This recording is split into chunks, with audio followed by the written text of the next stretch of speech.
You're welcome, our dear students of Prep 1 in this new episode from your program Madrasa على الهواء. Today we're gonna talk about Unit 2, Force and Motion, and Lesson 1, Fundamental Forces in Nature. As you see, my dear student, Unit 2, Force and Motion, Lesson 1, Fundamental Forces in Nature. Okay, this unit belongs to physics, not chemistry, not biology. Okay, force. If you look at me now, my dear student, this is a marker, okay, and this marker is in rest state. Rest state means doesn't move. And if I act on it by force, this is force, it moves. When I act on it by force, it moves. Now, can it move without force? Can it change its state from rest to motion without force? Sure, no. Maybe wind, maybe air, maybe my hand, maybe my finger, maybe any force, but it's supposed to be force to move it, to change its state. And this marker moves. Now it moves. Can it stop without force? No. It can't stop without force. My hand is a force that stopped it. And if this marker moves in this direction, can it change direction without force? I can change its direction by another force. Suppose that I am a player, football player, and I shoot the ball toward the goal. Can it stop suddenly without any force? No. Maybe goalkeeper catch it, so it stops. So any change of the state of object from rest to motion, or from motion to rest, or change direction, it needs force. It needs external effect. It's called force. So what's force? Force, it is effect that attempt تحاول to change the object's state from being static, rest state, to motion, to be moved, or to move, or vice versa, or from motion to state, to static, or attempt to change the direction of motion. So force here can do three acts. Number one, can it change the state of object from static or from rest to motion? The second act, can it change the state of object from motion to static? The third, can it change the direction of motion? This is a force. So what's meant by force? It is effect that attempt to change the state of object from static to motion, or vice versa, or even change direction of motion. This is called force. What is the measuring unit of force? Measuring unit of mass is kilogram. Measuring unit of length is maybe kilometer, meter, or centimeter. Measuring unit of force is Newton. Newton, we studied it in primary 6. Weight is measured in Newton, and the force is weight. One cases of weight, of force. Measuring unit of force is Newton. We can feel some forces in nature, in some phenomena, such as we can notice the force in lightning and thunder. Lightning and thunder, it is force. Number two, wind motion, it's force, and we can use this energy in generating electricity. Three, gravitational of objects to the earth. Everything on the earth is attracted to the earth. It is called the gravitational acceleration or gravitational force of the earth. Number four, the attraction of iron, of magnet. It's called the magnetism. The attraction of iron to magnet. Now let's talk about fundamental forces in nature. And from this fundamental nature there are a lot of derived مشتقات, derived forces, but today we're going to talk about fundamental forces in nature, just 3. Number 1, gravitational forces. Number 2, electromagnetic forces. Number 3, nuclear forces. Again, what are the fundamental forces in nature? Number 1, gravitational forces. 2, electromagnetic forces. 3, nuclear forces. Every one of you, my dear student, knows about Isaac Newton, Isaac Newton. Isaac Newton was the scientist who discovered the gravitational force of the earth, the acceleration, the laws of motion, laws of gravitational force of the universe, in the universe. And it is famous scientist in the physics area, physics field. So Isaac Newton discovered that all masses are attracted to the earth by force. This force is called Earth's gravitational force. Everything, all masses, all types of matter. Air is matter because it has volume and mass. So air is attracted to the earth. So the earth has gases envelope that rotates around it, and it extends for 1,000 kilometers above the earth's surface. The earth attracts the atmospheric air. The earth attracts the water in seas, in oceans, in rivers. The earth attracts people. We can't fly ourselves because the earth attracts us. So Isaac Newton discovered, on the monitor please, that masses are attracted to the earth by force which is called, he called Earth's gravitational force. And this force depends on what? Depends on the masses of the objects. As we studied before, weight equal mass times 10. So by increasing mass, weight of object increases. If a body, its mass is 6 kilogram, so what's its weight? Its weight equal 6 times 10 equals 600 Newton. If this man, his mass increases to be 70, so his weight increases to be 700.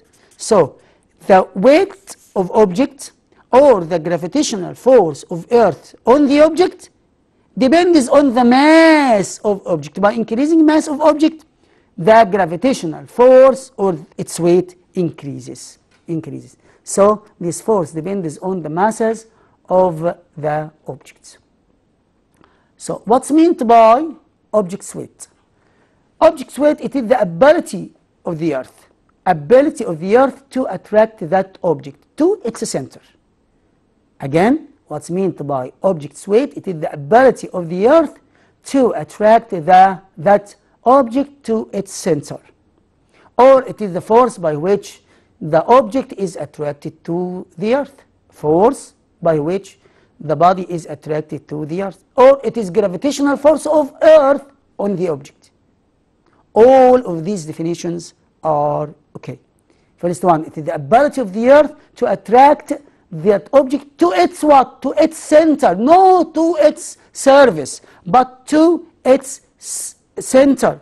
This is the Earth, and this is the center of the Earth, okay? And this is the object. This weight of this object is, it's not the ability of Earth to attract it to the surface, but to its center. If we dig here, and it can attract it to the center, to its center, not to its surface, not, my dear student. So the center of gravitational force of Earth is in its center, And the measuring unit of object's weight is Newton. Why? Because weight is force. Weight is force. It is force by which the body is attracted to the Earth. Okay, and this is our law today. Weight equal mass times gravity acceleration. Weight equal mass times g small. What's g small? It is acceleration due to gravity or gravity acceleration of the earth. Okay, and weight W capital is measured in Newton. Mass, we know, my dear student, that mass has 3 measuring units. Number 1 gram, number 2 kilogram, number 3 ton. Which one? Which one I must use here? Gram? No, I must convert it into kilogram by dividing on 1000. Ton? No, it must be in kilogram. So weight must be in Newton, mass must be in kilogram, not gram, not ton. And the gravity acceleration, its unit is meter per second square. Meter per second square. So if the object mass, this is our magic triangle, okay, which one is up here? Weight, and here mass times gravity acceleration, and this gravity acceleration equal 10 meter per second square, or sometimes 9.8. If he didn't give it in the problem, you must put 10 instead of gravity acceleration. But if he gave it 9.8, it's okay, 9.8 or 10 meter per second square. So if I want to get weight equal mass times 10, mass times gravity acceleration. If he needs mass, it's weight divided 10 or divided gravity acceleration. Okay, so mass must be in kilogram unit. Gravity acceleration of the earth is in meter per second square unit.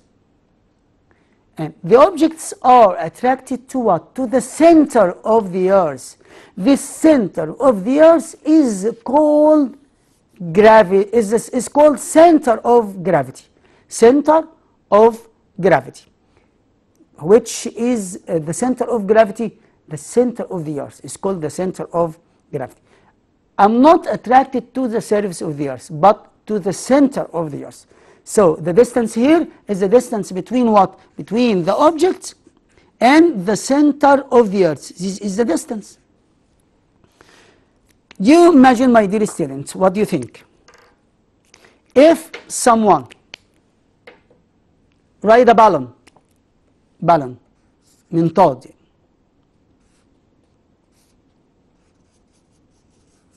okay, balloon, someone here ride a balloon, okay, and go up, and this distance increases between this object and the distance of the earth. What do you think? How can you imagine it? Is his weight increase? Does his weight increase or decrease? By increasing distance between the object and the center of the earth. If his weight on the surface of earth is 700 Newton, at this distance, the high distance, when he go up in air, it will be maybe 698 or maybe 702 or maybe 700. What do you expect, my dear student? If you say that it will be 700, that means that its weight doesn't change by changing the distance. If you say 702, that means by increasing the distance, the weight increases. If you say 698, it means that you can say by increasing the distance between the center of the earth and the object, or the object and the center of the earth, the weight decreases. And this is right. The right answer is by increasing distance between the object and center of the earth. That means what? That means the weight decreases. There is inversely proportional. Inversely proportional between what? Between distance between object and center of the earth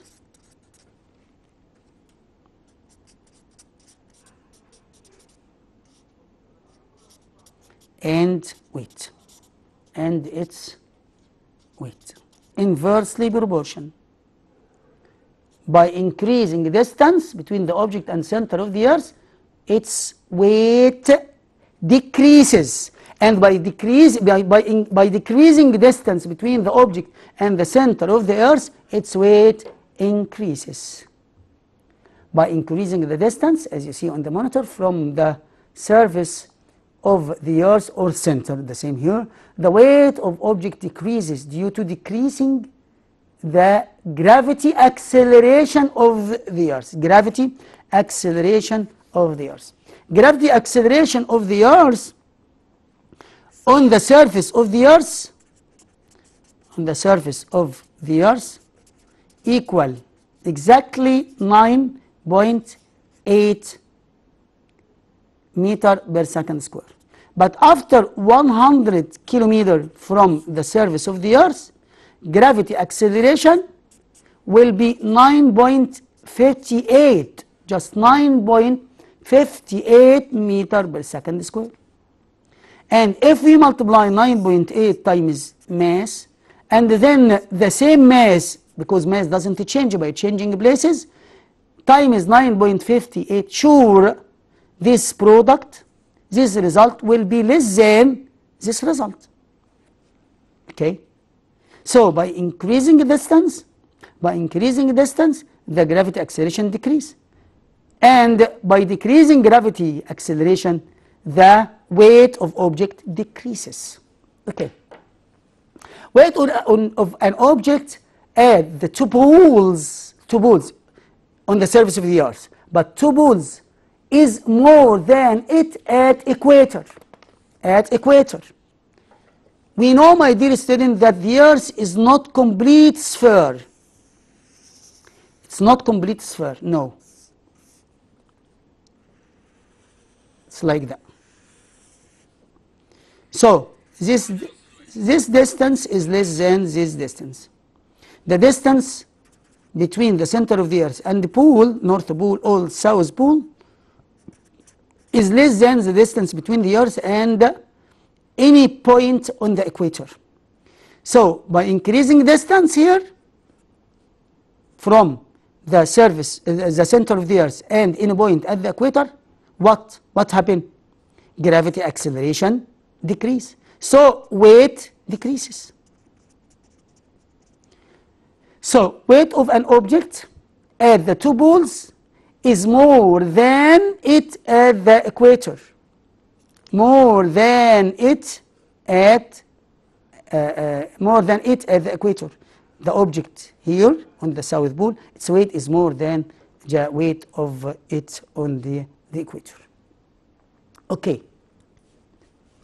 Because the distance between the center of the earth and any point at the two poles is less than it between the center of the earth and the equator. Second, electromagnetic forces. By passing electric current through a coil, magnetic force is produced. Like this device that is called electromagnet, as you see on the monitor, please. Applications on electromagnetic forces. Electromagnet, it is made of what? It's made of battery, okay, non-insulating wire that is coiled on iron nail. By passing electricity on wire twisted on this iron nail changes into what? Into electromagnet, and can attract anything made of iron. Coiling around bar of wrought iron, it converts electric energy into magnetic energy. It uses electric energy and it changes it into magnetic energy. Electromagnet is used in making many devices as electric winch, crane, and electric bells. We can lift a lot of our huge blocks of iron by using electric winches. Number two, electric generator. It converts mechanical energy. It uses kinetic or mechanical energy and it changes it into electric energy as dynamo of bike or electric generator. Number 3, electric motor. This electric motor converts electric energy into mechanical or kinetic energy as what? As the motor of fan, motor of blender. The fan, the motor of fan changes electric energy into what? Into kinetic energy.